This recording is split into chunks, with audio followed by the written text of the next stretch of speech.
இன்றைக்கி நம்ம தேங்காய் பூர்ணம் கொழுக்கட்டை செய்யலாம். அதாவது சங்கடஹர சதுர்த்தி ஸ்பெஷலுங்க.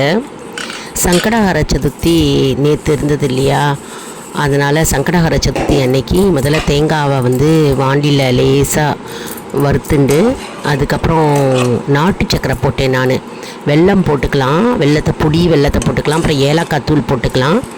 நாட்டு சக்கரை போட்டுட்டேன் நான், அதுவே பொடியாக இருக்குன்னு அது நல்லா கலரிக்கணும். நல்லா கலரிண்டா நமக்கு பிசுக்குன்னு ஒரு பதம் கிடைக்கும். அந்த பதத்தில் தான் நம்ம எடுக்கணும். அதாவது உருட்டை வர பதம். இப்போ உருட்டும் போது நல்லா உருட்டை வருது பாருங்கள், உருட்டை வரணும். அதுதான் நம்ம பதம்னு அர்த்தம். பூரணம் ரெடியாக எடுத்து அப்படின்னு அர்த்தம். நல்லா வதக்கிக்கணுங்க. சொட்டு தேவைப்பட்டால் சொட்டு நெய் ஊற்றணும் பாருங்கள். ரவுண்டு பண்ணும்போது ரவுண்டாக வரும், உடையக்கூடாது. அந்த உருண்டை ரவுண்டாக வரணும். அது மாதிரி பிசுக்குன்னு இருக்கணும், தண்ணியே இருக்கக்கூடாது. தண்ணி இல்லாமல் எல்லா தண்ணியும் அது இழுத்துக்கும். நல்லா வதக்கிக்கணும். வதக்கிட்டு நம்ம உருட்டை ரவுண்டாக பண்ணி நம்ம சின்ன சின்ன பால்ஸாக நம்ம தனியாக எடுத்து வச்சுக்கணும்.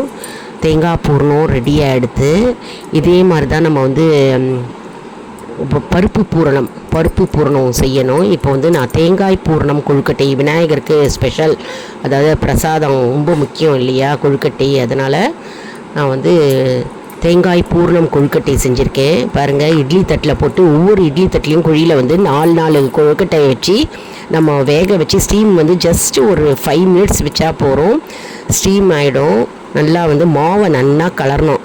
மாவு அரிசி மாவு முதல்ல தண்ணி 1/4 கப்பு தண்ணி வச்சுட்டு அதில் சொட்டு உப்பு போட்டு எண்ணெயை ஊற்றி கொஞ்சோண்டு ஒரு ஸ்பூன் எண்ணெய் போட்டு மாவை ஊற்றி நல்லா மாவை விட்டுட்டு நல்லா கலரிக்கணும். கலர்னா மாவு நல்லா உருட்டு வரும். அந்த பதத்தில் மாவை எடுத்துட்டு மாவை நம்ம கையால் பிரிச்சுட்டு பூரணத்தை உள்ளே வச்சு நம்ம இந்த மாதிரி ஷேப்பில் கொழுக்கட்டை ரவுண்டு ஷேப்லேயும் வைக்கலாம். பட்டை ஷேப்பில் சோமாசி இருக்கு இல்லையா, அந்த மாதிரி ஷேப்லேயும் நம்ம ஓரத்தில் இந்த ஃபோர்க் வச்சு நம்ம அழுத்தி கொடுத்தோம்னா அழகாக டிசைன் மாதிரி தெரியும். அந்த மாதிரி ஷேப்லேயும் நம்ம செய்யலாம். எந்த ஷேப் வேணாலும் நம்ம கொழுக்கட்டை செய்யலாங்க. எல்லோரும் செஞ்சு பாருங்கள், எல்லாருக்கும் தெரிஞ்சிருக்கும்.